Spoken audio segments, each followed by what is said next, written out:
عليها ما اكتسبت ربنا لا تؤاخذنا إن نسينا أو أخطأنا ربنا ولا إصرا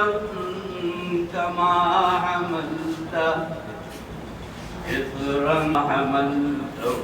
على الذين من قبلنا ربنا ولا تحملنا ما لا طاقة لنا به واعف عنا واغفر لنا وارحمنا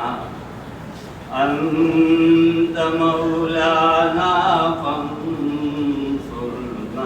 على القوم الكافرين صدق الله مولانا العظيم.